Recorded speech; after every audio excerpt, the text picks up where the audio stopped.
자, 지금까지 보신 것처럼 윤 대통령의 탄핵 심판 정말 마무리 단계에 접어들었습니다. 조금 더 깊게 들여다보겠습니다. 네, 김성훈 변호사 나오셨습니다. 어서 오십시오. 어서 오십시오. 안녕하세요. 자, 예상은 좀 됐던 일이기도 하고, 그렇죠. 추가로 변론 기일이 생겼어요. 그래서 9차, 10차 이렇게 두 차례가 생겼는데 이 배경에 대해서는 변호사님 어떻게 보십니까? 네, 일단은 이제 최소한 9차 변론 기일은 예정이 되어 있었던 겁니다. 소위 말해서 증거 조사라고 해서 여러 가지 증인 신문이나 이런 과정들을 마무리하는 것들이 이제 8차까지였다면은 그 다음에는 이 내용들을 최종적으로 정리해가지고 양 당사자가 변론을 하고 또 당사자 최후 진술을 하고 심리를 종결하는 게 일반적입니다. 그래서 보통 한 기일은 어느 정도 예정이 되어 있었는데요. 그러니까 일정은 없었지만은 있을 수밖에 없는 과정이었다. 맞습니다. 근데 여기서 이제 한 가지가 더 늘어난 것이 좀 추가로 증인을 채택해서 신문 기일을 잡은 것, 이 부분이 이제 전체적으로 원래 예정보다는 한 차례 정도는 더 기일이 진행되는 것이다 이렇게 볼 수가 있습니다. 근데 여기에 대해서 배경을 두고 여러 가지 이야기가 나오는 것 같아요. 충분히 이야기를 들었다, 아니면 부족하다, 공정성에 대한 지적도 있었다, 이런 것들이 있는데 이런 것들도 영향을 미쳤을까요? 네, 기본적으로는 이제 이 재판이라는 것이 최종적으로 소위 실체적 진실이 무엇인지를 확인하고 법률적인 결정을 내리는 과정이지만 이 부분에 있어서 재판관들이 보기에는 충분한 내용들이 심리가 됐다라고 판단을 하더라도 당사자 중에 일방이 이제 굉장히 강하게 반발을 하거나 하면은 재판이라는 것 자체 또한 하나의 설득과 국민 통합의 과정이기 때문에 그 부분들의 정당성 유무를 떠나가지고 그럴 수 있는 기회를 한 차례 더 부여함으로써 재판의 신뢰성을 더 높이고 그 절차적인 부분에 있어의 승복 가능성을 더 높이는 승복을 하나 안 하는 걸 본인이 선택할 수 있지는 않지만은 그래도 그 부분에 있어가지고 조금 더 기회를 주는 그런 취지로 기회를 한 번 더 잡았다 이렇게 볼 수가 있습니다. 네, 다음 주 화요일 9차 변론에서는 헌재가 이제 대통령과 국회 소추단 양측의 입장을 정리할 기회를 주겠다고 했습니다. 2시간씩 주어진다고 하는데 이때는 어떤 점을 듣는 겁니까?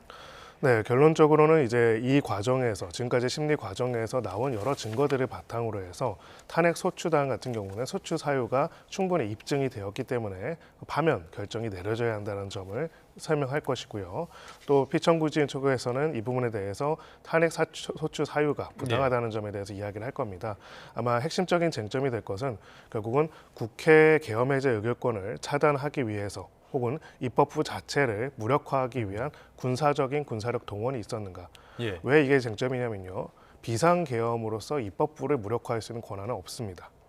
그게 그럴 수도 있고 이럴 수도 있는 게 아니라 그냥 헌법상 없기 때문에 그런데 우리가 봤듯이 포고령 1호에 국회 활동을 정지한다는 명령이 중단한다는 명령이 나와 있고 또 실제로 제일 먼저 계엄군이 달려간 곳이 또 국회이기 때문에 이런 부분에 있어가지고 각각의 진술 과정들의 내용들을 바탕으로 해서 충분하게 사유가 인정이 된다는 것이 그쪽에 이제 소추단 쪽의 입장일 것이고요. 그 내용들을 지금 나온 진술과 여러 자료들을 바탕으로 주장을 할 거고 피청구인 측은 이제 특히나 이제 그 과정에 있어가지고 여러 정무적인 필요성과 이런 부분들 그리고 몇 가지 진술에 있어가지고 자신들이 생각했을 때 이 부분에 있어서 신빙성이 없다라는 다툼 이런 내용들을 바탕으로 소추 사유가 이유가 없다라는 주장을 할 것입니다. 알겠습니다. 이렇게 해서 9차는 진행이 될 것 같은데 이제 10차 이야기를 좀 해봐야 될 것 같아요. 그런데 10차가 만약에 생기면 여기에 또 증인들이 나오지 않습니까? 11차로 해서 최후 진술하는 과정 또 생길 가능성 있는 겁니까? 있다고 생각을 합니다. 결국은 이제 원래대로라면은 이제 이 증인 신문을 9차로 넣어가지고 9차에서 진행을 하고 10차에서 최종적인 최후 변론을 양 당사자가 하고 최후 진술을 듣고 마무리가 되는 게 맞기는 한데요.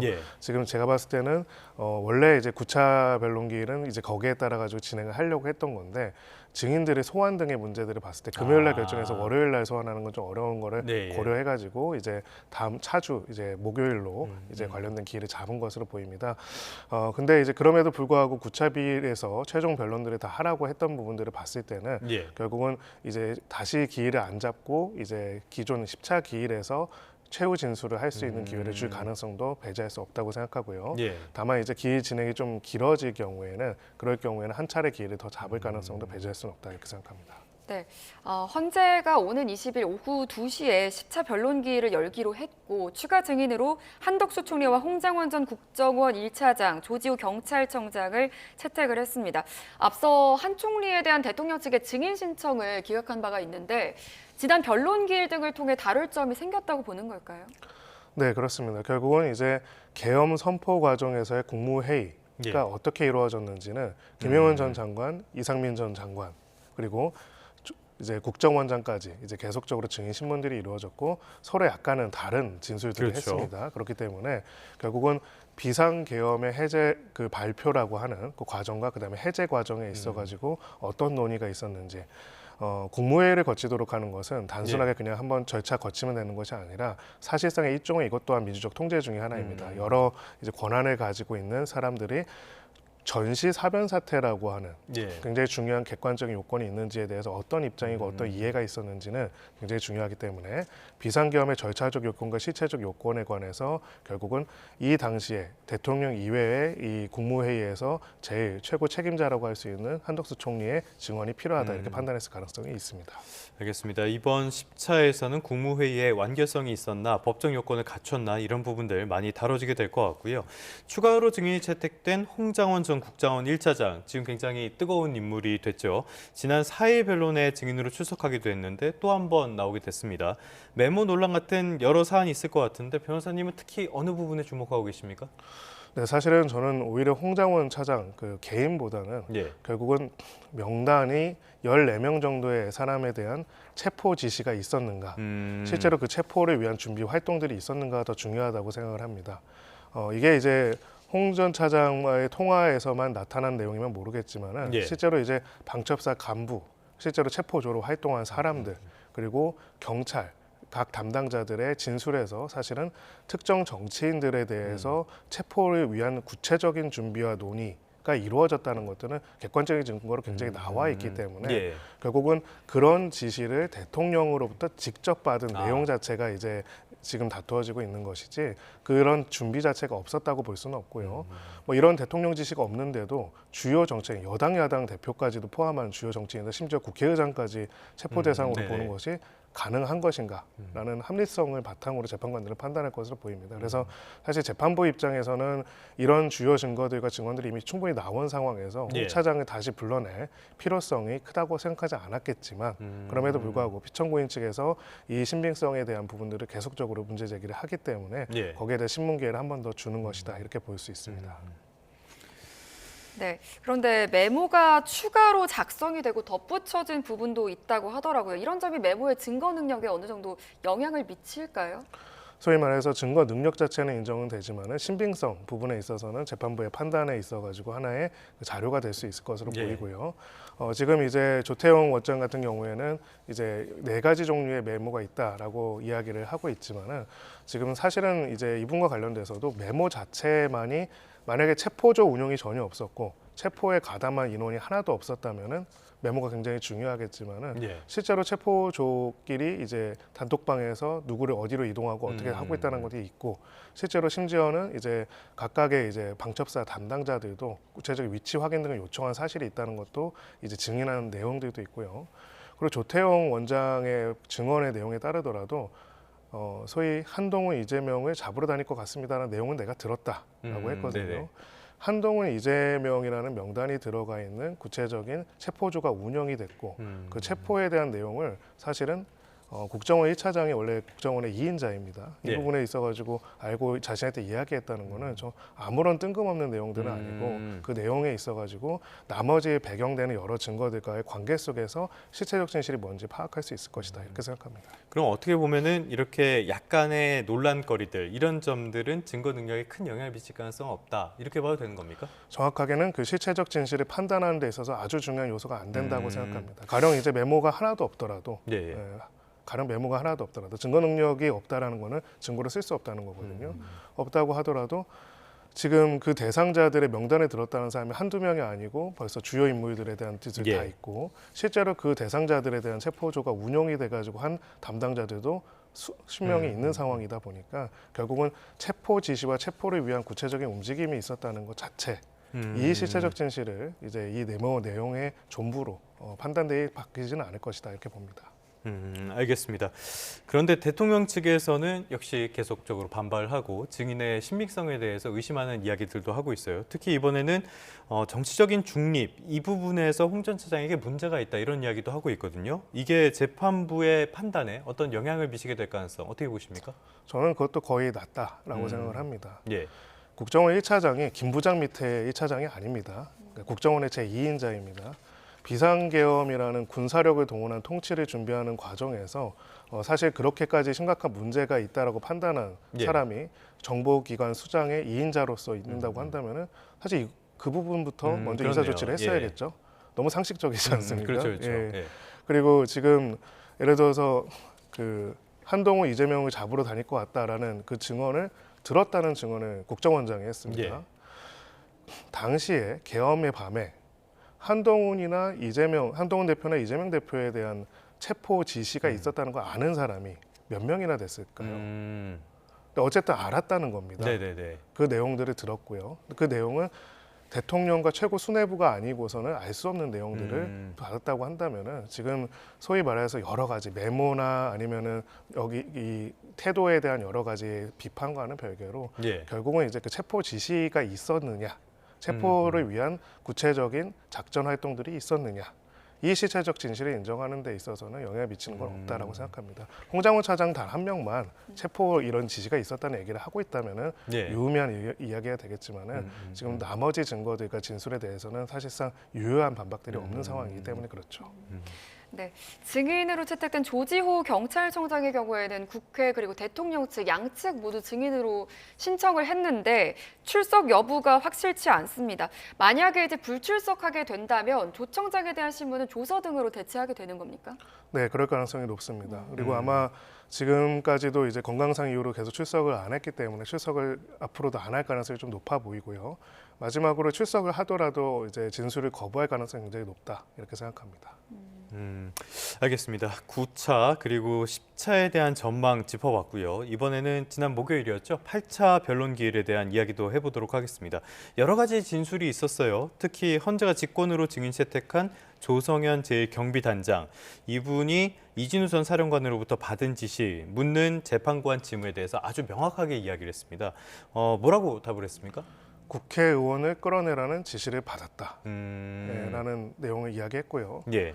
이진우 전 수방사령관 같은 경우에는 그런 지시를 안 받았다고 증언하진 않았고 증언을 거부했습니다. 예. 그리고 그 부분에 대해 가지고 그러면은 직접 이제 직할 부대로서 당시에 어떤 작전 활동을 했는지를 명확하게 진술할 수 있는 사람은 바로 그 애야 지금 단장밖에는 없는 것이죠. 네네네. 거기에 있어서 명확하게 당시에 자신들이 왜 군병력이 이동해서 무슨 작전을 했는지에 대해서 지시받은 내용을 명확하게 했고요. 당시 이제 조성현 단장이 굉장히 이번 증언 중에서 핵심적인 증언이 있습니다. 예. 자신이 거짓말을 할 수가 없다는 겁니다. 왜 그렇죠? 지금 사령관과 단장 두 사람이 국회의원을 끌어내라는 지시를 받고 움직인 것이 아니기 때문이죠. 예, 군병력이 작전을 한다는 것은 기본적으로는 소위 말해서 지휘 명령 체계에 따라 가지고 예. 그 예하 부대들도 무슨 목적으로 뭘 하기 위해서 가는지에 대한 지시들이 내려지는 것이고요. 만약에 사령관이 그런 지시를 하지도 않았고 사령관은 또 대통령이나 위에 계엄사령관으로부터 그런 지시를 안 받았다고 한다면은 갑자기 수방사 한 일개 경비단이 국회의원들을 끌어내는 작전 활동을 하게 되는 겁니다. 그러니까 자신이 어떤 지시를 받았고 어떤 지시를 내렸는지를 여러 부하들이 다 이해하고 알고 있고 들었고 경험했고 그 내용들이 지금 진술에 다 나와 있고 그런데 여기서 이제 나는 그걸 모르겠다 혹은 안 받았다라고 얘기하는 것이 맞지 않다는 것이죠. 결국은 이 증언대에서는 증인들의 증언도 중요하지만은 그 증언이 진짜 믿을 만한 증언인지는 나머지 여러 사람들의 진술과 객관적인 자료들과의 비교를 봐야 합니다. 보다 근본적인 핵심은 이겁니다. 도대체 왜 군대가 국회로 갔을까요? 네네. 예, 재판관들이라면 이거에 대해서 상식적인 질문을 가지고 의문을 가지고 이 부분에 대한 내용들을 볼 겁니다. 네, 대통령 측에서는 이제 진술이 바뀌고 있다라고 하면서 조 단장을 비판을 했습니다. 그래서 재판관이 직접 나서서 이제 증인을 몰아붙인다라고 지적을 한 바 있는데 그러면 재판부는 조 단장의 진술을 좀 유의미하게 본다라는 의미로 받아들이면 되는 걸까요? 네, 그렇습니다. 어떤 정무적인 역할을 담당하는 사람이 아니고 실제로 실무를 담당했던 사람이기 때문에 그리고 특별하게 어떤 없었던 지시를 있었다라고 할 만한 상황이 없다고 보고요. 기본적으로는 지금 나머지 증거 자료들과의 관계도 있다고 생각을 합니다. 제일 중요한 거 한 가지가 있습니다. 바로 조 단장의 직속 상관 이준우 수방사령관이 진술을 거부하고 있다는 겁니다. 네네. 지시를 받았으면 받았다, 받지 않았으면 받지 않았다라고 밝히는 것이 국민들에 대한 도리이고 공직자로서 사령관으로서의 책임감이 있는 사람의 자세인데요. 예. 진술을 안 하고 있습니다.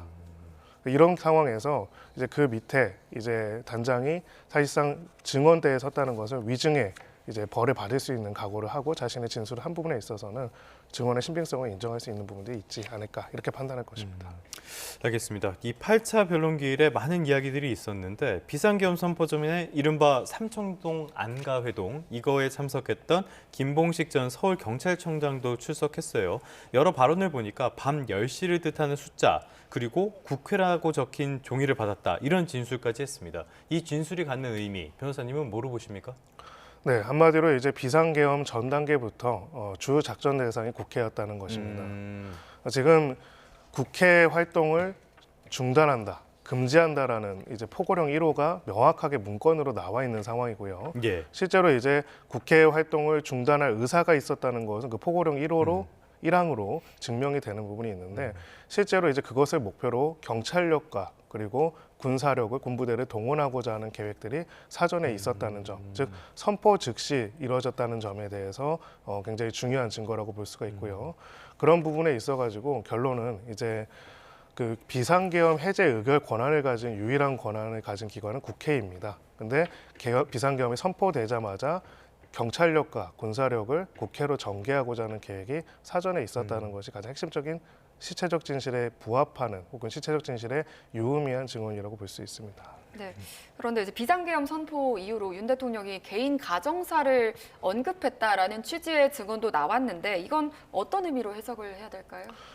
네, 저도 이제 구체적으로 당시에 이제 이 부분에 대해서는 답변을 또 거부했기 때문에 예. 뭔지 모르겠지만 사실 뭐 윤석열 대통령의 가정사라고 한다면은 뭐 김건희 여사 이야기 말고는 없을 것으로 보입니다. 그래서 이제 이 부분에 대해서 이제 어떤 내용들을 이야기했는지 많은 분들이 이제 궁금해하는 것들이 있죠. 비상계엄을 왜 12월 3일에 갑자기 했을 것인가? 지금 이 부분에 대한 부분들과 관련된 내용들이 아닐까라고 추정해 볼 수 있지 않을까 싶습니다.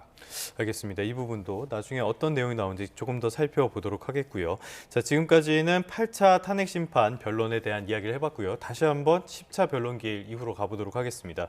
10차 변론기일 20일 이 윤 대통령에 대한 첫 형사 재판이 열리는 날이기도 하거든요. 그래서 윤 대통령이 기일을 바꿔달라 이렇게 요청을 했는데 이 요청 받아들여질 가능성이 있을까요? 공판 준비 기일의 이유로 기일의 변경을 요청하는 것은 안 받아들여질 가능성이 매우 높다고 생각합니다. 왜냐하면 이제 공판 준비 기일과 관련된 여러 뉴스들을 보시면 알겠지만 중요 사건의 공판 준비 기일에 당사자가 출석하는 경우는 거의 없습니다. 말 그대로 이제 앞으로 어떤 주장, 어떤 변론들을 할 것이고 이런 부분들에 대해 가지고 절차적인 부분들, 실무적인 부분들을 조율하는 재판부와 당사자가 조율하는 거기 때문에 보통 이제 대리인만 출석하는 것들이 맞고요. 출석할 의무가 있지는 않기 때문에 출석할 의무가 있지 않은 기일 때문에 제일 중요한 탄핵 심판 절차를 이제 기일을 변경하는 거는 일반적으로는 잘 수용을 안 할 겁니다. 다만 이제 구속 취소와 관련돼서 지금 신문이 같은 날짜로 지정이 됐다고 한다면은 그 신문에는 당사자가 참여해서 의견 진술할 기회가 있어야 한다고 판단할 수는 있습니다. 그래서 결론적으로는 받아들여지지 않거나 일부 조정될 가능성이 있다. 즉 한마디로 오전 같은 경우에는 지금 뭐 신문 기일에는 참여를 해야 하기 때문에 그 시간이 근데 뭐 영장 실질 심사처럼 8시간 이렇게 걸리지는 않습니다. 그래요? 굉장히 짧게 진행되기 때문에요. 그 부분들을 고려해가지고 이제 재판 당일날 날짜에 시간들을 좀 조정을 하거나 특히나 조지호 경찰청장이 만약에 불출석하겠다라고 한다면은 그 시간을 이제 지금 신문기일 정도로 조정해가지고 할 가능성은 있다 이렇게 생각합니다. 네. 대통령 측에서는 이제 탄핵 심판을 최대한 길게 이어가려는 전략이다라는 분석도 많은데 10차 변론기일 이후에 추가 기일 지정 가능성이 있습니까? 제 생각에는 이제 증인 신문을 하기 위한 증거 조사를 하기 위한 기회를 더 지정할 가능성은 매우 낮다라고 생각을 합니다. 그리고 다만 이제 아까 말씀드린 것처럼 10차 기일의 진행 경과에 따라 가지고 이제 피청구인 본인의 최후 진술 관련돼서 이 부분들을 할 시간들이 충분히 여유가 없다라고 판단한다면은 한 차례 정도는 기회를 더 할 가능성도 있습니다. 그러다 보니까 지금 나오는 게 대통령 측에서 지금 졸속 심리를 하고 있다, 문제가 많다, 그래서 중대 결심을 할 수 있다 이런 이야기가 나오거든요. 여기에 대해서 변호인단 일괄 사퇴 가능성 이런 것들이 제기가 되지 않습니까? 만약에 정말 일괄 사퇴를 하게 된다면 할 가능성은 어떻게 보시고 하게 된다면 이게 헌재 판단에 어떤 영향을 미칠지 어떻게 보십니까? 판단의 결론에는 큰 영향은 없을 겁니다. 절차적인 부분에 영향이 있을지를 봐야 하는데요. 예. 원래 이제 그 필요적으로 변호사가 있어야 하는 사건이기 때문에 변호인단이 총사퇴를 한다면 새로 변호사를 선임을 해야 합니다. 다만 이제 지금 원래 변호인이 당사자 본인이 변호사로서 자격을 가지고 있는 경우에는 이 경우에는 꼭 변호사를 선임하지 않아도 되기 때문에 예. 지금 상황에서는 이제 그렇다 하더라도 절차 그대로 진행될 가능성이 있고요. 제가 봤을 때는 이럴 가능성이 있습니다. 이제 일괄적으로 다 사퇴를 한 다음에 새로운 변호인 선임을 위해서 재판을 하지 못하니 계속적으로 이제 재판기를 더 연기해달라 예. 이렇게 할 것 같은데 이거는 누가 보더라도 명확하게 재판 지연의 의도가 있기 때문에 예. 재판부에서 안 받아들일 가능성이 높습니다. 네, 그럼 변론길이 모두 종료가 되면 이후에 이제 탄핵 심판 절차는 어떻게 되고 최종 심판이 내려지는 시점은 어떻게 보십니까? 네, 전례에 따를 때 통상 10일에서 14일 정도의 예. 기간이 걸릴 것으로 보이고요. 소위 재판관 평이라고 해서 재판관들이 다 의견을 냅니다. 주심 재판관들이 먼저 의견을 내고 그리고 후임 재판관들이 의견을 내고 그리고 최종적으로 재판장 권한 대행이 의견을 개진하고요. 그 내용들을 바탕으로 해서 만약에 의사가 갈리는 경우에는 표결로 판결을 하고 그렇다면 이제 결론은 내려집니다. 그럼 그 결론의 이유에 대한 내용들을 결정문 초안을 쓰는 그런 부분들을 이제 장려를 하고요. 최종적인 결정문이 확정이 되는 이런 과정들을 하고요. 이 내용을 바탕으로 해서 선고를 하는데 선고에서는 주문 결론부터 이야기를 합니다. 이제 지난번에 우리가 봤던 탄핵 심판처럼 그 인용할 것인지 인용해서 피청구인 윤석열을 파면한다. 만약 한다면 이렇게 결정을 내리고요. 그리고 반대로 이제 기각하는 경우에는 이 사건 소추를 이제 기각한다 이렇게 결정을 내릴 것입니다. 근데 저번에 박근혜 전 대통령 탄핵 심판 때는 다 설명을 하고 마지막에 주문을 얘기했잖아요. 네. 그게 일반적인 경우가 아닌 겁니까? 그러면? 네, 보통 재판에서는 결론부터 이제 설명을 합니다. 근데 이제 워낙 이 탄핵 심판이라고 하는 거는 헌법 수호 절차이고요. 그러니까 한마디로 우리 공화국에서 헌법적인 질서가 무엇인지를 확인하고 선언하는 그런 과정이기도 합니다. 예. 그렇기 때문에 이 과정에 대한 설명, 왜 이렇게 판단하는지를 이유를 잘 설명을 하고 결론을 내리는 그런 과정이 있을 수도 있다라고 보고요. 다만 일반적인 재판에서는 결론부터 이제 판단을 하고 그 다음에 나머지 이유들을 좀 설명을 합니다. 그것도 어떻게 보면은 관전 포인트 가운데 하나 될 것 같긴 합니다. 예. 끝으로 이 이야기 간략하게 살펴보도록 하겠습니다. 노상원 전 국군 정보사령관 수첩에서 굉장히 무서운 내용들이 많이 나온 것 같아요. 아직까지는 일부 언론의 보도이긴 한데 내용을 좀 살펴보긴 해야겠는데 만약에 500여 명 수집, 수거 대상 처리 방안 이런 내용들이 정말 있었다. 이런 문구 우리가 어떻게 봐야 되는 겁니까, 이거는? 비상계엄을 다른 식으로 정확하게 표현을 하면 군사력에 의한 통치라고 볼 수 있습니다. 근데 아주 전시 사변 상태에서는 일단은 그런 방식으로 비상적인 조치들을 취하는 것이죠. 노상원 전 사령관의 수첩의 내용에 따르면은 이 군사적인 통치가 단순하게 일시적으로 끝날 뿐만이 아니라 주요 정적들에 대한 정치적 반대 세력에 대한 물리적 제거 등을 목표로 하는 그런 내용으로 보여집니다. 만약에 그 내용이 맞다고 한다면은 이거는 이제 소위 말해서 잠시 헌정 질서를 중단하는 걸 넘어서서 이제 소위 말해서 정적이자 반대 세력들 전반에 대해서 군사적, 물리적으로 제거를 하는 국가 권력을 동원해서 하겠다는 그런 목표이기 때문에 굉장히 심각하다고 보여지고요. 반국가 세력 척결을 위해서 비상계엄을 한다라는 이제 그 포고 담화문의 발표가 있었죠. 결국은 이제 지금 이 명단에 오른 사람들을 일종의 반국가 세력이라고 보고 단순하게 이제 경고성 계엄이 아니라 구체적으로 이 인원들에 대해서 명확하게 이제 물리적으로 제거를 하려고 하는 계획과 장기적인 통치 계획까지도 있었지 않았냐라는 의혹들이 제기될 수가 있고요. 그래서 앞으로는 이 수첩의 내용과 그 이후에 이루어진 여러 가지 조치들이 어떤 관련성이 있는지에 대한 철저한 수사가 필요합니다. 즉 수첩만 있다면 큰 의미가 없지만 실제로는 이 수첩이 있고 이 수첩으로 얘기한 사람이 여러 사령관과 군 간부들과 계엄 직전에 굉장히 긴밀하게 교류를 하고 실제로 계엄이 선포되고 군사력이 전개가 됐습니다. 그렇기 때문에 굉장히 중요한 자료로서 계엄 전체가 어떤 구상에서 이루어졌는지를 파악하는 데 중요한 자료가 될 것이다 이렇게 생각합니다. 네, 이 수첩이 앞으로 관련 수사 그리고 형사 재판에 어떤 영향을 미칠지도 궁금합니다. 어떻게 보십니까? 네, 한마디로 이제 전체적으로 비상계엄 그리고 내란이라는 건요. 국헌 문란의 목적이 있어야 합니다. 국헌 문란의 목적으로 굉장히 다수인이 결합되는 것이기 때문에 이 계획의 목적과 계획이 뭘 지향하고 뭘 바라봤는지 굉장히 중요하고요. 그런 부분에 있어서는 이 내용이 굉장히 중요한 자료가 될 것이다라고 판단을 합니다. 이 부분에 대해서 저희는 굉장히 중요하게 보는 게 정치적인 입장이 다르면 군사력을 동원해 가지고 그 존재들을 제거해도 된다라고 생각하는 것을 우리가 전체주의라고 부릅니다. 예. 그러니까 국가 권력에게 정치적인 입장에 따라 가지고 어떤 행동까지 할 수 있게 허락할 것인지에 대해서 우리 헌법은 명확한 경계선을 그어놓고 있고요.